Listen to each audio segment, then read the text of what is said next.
Assalamu alaikum. This is Sadiq Abdul Malik. This is the second part of my conversation with Dr. Daniel B. Wallace, in which he doubles up viciously on the destruction of Christianity. And here we go. For instance, here's the last part. When I was looking for a definition of the Christian version of Messiah, it states the Christian definition understanding of Messiah. Is there any place within the Old Testament you could tell me where God states that Messiah will have the ability to act independently, autonomously, without accountability to God, with the power to change and abrogate law, and or the power to judge the dead and allocate them heaven and hell? Is there any place in the Old Testament that makes that statement? You will notice a hesitation. No. Okay. The reason he hesitated was because he understood the devastation of that question. The purpose for the question is to destroy the Christian concept of Messiah, a concept which is completely antagonistic to the biblical concept of in the Old Testament or Tanakh that introduced, articulated, and defined the concept of Messiah in the first place. And this is the reason for that question.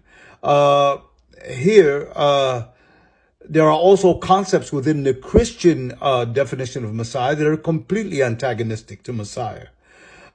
Which one of them is where Jesus Christ says to his disciples, "You shall be seated on the 12 thrones, judging in heaven, judging the tribes of Israel." Completely antagonistic, giving these men the right and the ability to judge the tribes of Israel.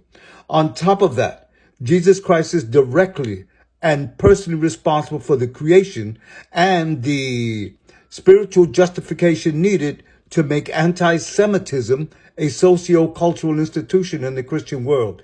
This completely violates the mission and mandate of Messiah as stated in the Old Testament.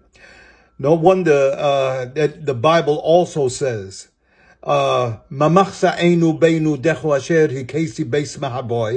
this is the book of Zechariah chapter 13 verse 6, which in English says, "And where did you get those?" And they will ask him, "Where did you get those wounds on your hands?" And he will say, "I got them at the house of my friends." Christians double up on their attributing this verse to Jesus Christ as proof that he was crucified and that he was the one to be crucified. They double up on it, not realizing that the verse is about a man, a false prophet, admitting that he was false before the day of judgment.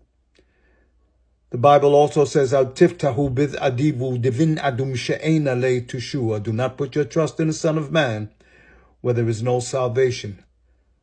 Christians must understand that the Bible itself is their worst enemy. It is a living refutation of Jesus and Christianity, while Islam endorses and legitimizes Jesus Christ and his truth. And that's a story for another day, which I will go into detail. Let us continue. So thank you very much. Thank you very, very much, Mr. Wallace. I'm going to continue to read, and thank you so very much for your help that you have given me.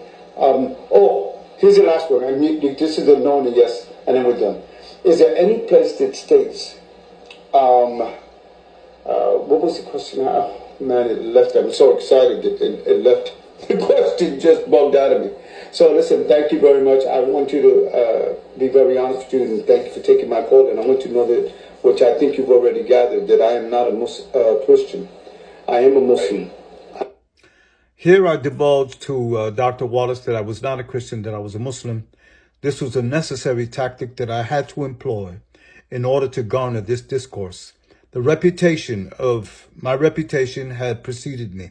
I had called many scholars before him, and I was having a hard time speaking to them under my real name as Sadiq Abdul Malik, the Muslim, because of the problems that they were facing with me. And though I was very kind, they still got the word around about me, and it became hard for me to talk to these scholars unless I faked like I was a Christian. And so here I divulged to Dr. Wallace who I really was. And it was done out of necessity, or this great discourse would have never taken place. Let us continue. I am a Muslim, and I want to be honest with you. My name is Sadiq Abdul Malik. Our belief system is, I believe you know what our belief system is, our belief about Jesus Christ and about God. By the statement. I wanted to, I figured that out while you were asking the question. Yeah, immediately. What I suspect is a logical fallacy. He says that he figured it out. What he suspects is a logical fallacy in my approach. No.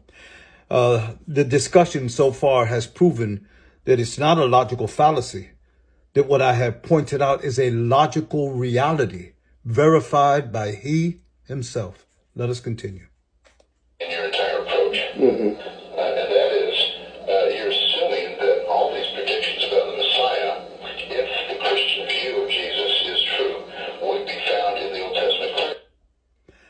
Now here is where he completely obliterates Christianity and its claims. And I'm assuming exactly the opposite. That when Jesus came, there was such a strong Jewish monotheism that for us to see anything in the New Testament written by Jewish apostles that even hints at the deity of Christ is going far beyond what the Judaism of that day would suggest.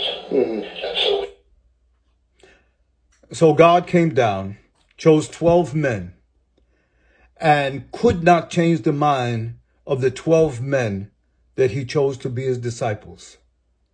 That their monotheism, the worship of the one God, was so strong that Jesus could not change their minds. The God-man, 100% man, 100% God, could not change their minds, really. Let us continue. when you read that, you say something here is different. And I don't think that the apostles embraced the deity of Christ. I don't think that the apostles embraced the deity of Christ. I don't think the apostles embraced the deity of Christ. When he was baptized by John, I don't think, hey, look, it's God in the flesh. They're not thinking in those categories. And I don't think they even believed in the deity of Christ at his resurrection. They didn't believe in the deity of Jesus Christ even at his resurrection. I think it took them some time to figure out that this is the only category we can make sense of with him. If he was, in fact, did the kinds of things he did, because the things that Jesus does are attributed only to deity. He judges, he forgives sins, this kind of a thing that he creates. You know, you've got those early hymns in Colossians 1 and elsewhere that speak of him as creator. All this is telling us that these monotheistic Jews came to embrace Jesus as something so radically different from what they had ever possibly anticipated that surely it must be something that resides in him. That's how he presented himself. That he did things that were only attributed to deity. This is false. Because everything that Jesus did, he did by the power of God. God is not a deity via the power given to him by another deity. He is God because he is innate. He is naturally powerful, singularly powerful. He is the source of power, and he does not get his power from any other source. The miracles that Jesus Christ did were done by the power of God and were eclipsed by other prophets in the Bible, by Moses, by Elijah, by many prophets in the Bible. So this statement is again false. As far as forgiving sins, Jesus Christ did not forgive sin. He knew what it took to forgive sin, because he never said, I forgive you. He never made that statement. He was talking about what it took to forgive sin. I would recommend two books for you to read. One is Putting Jesus in His Place. The book he's recommending me to read is Putting Jesus Christ in His Place. I already did that. Islam puts Jesus Christ in his place and saves him from the destruction of Christianity and its theology that burdened him with the burden of being divine, which he failed at tremendously. We will see that Jesus Christ, in fact, the reason why his disciples never thought he was God, didn't believe he was God after the resurrection, did not believe in his resurrection, in his divinity, and none of this, was because he never taught it. This will be made clear by Dr. Wendell Sutton in my next video, where he talks about the Chalcedonian formulas, the canonic view and the classical view, which states that Jesus consciously did not teach that he was God. How can he teach that he was God and hide it at the same time? This will be coming soon.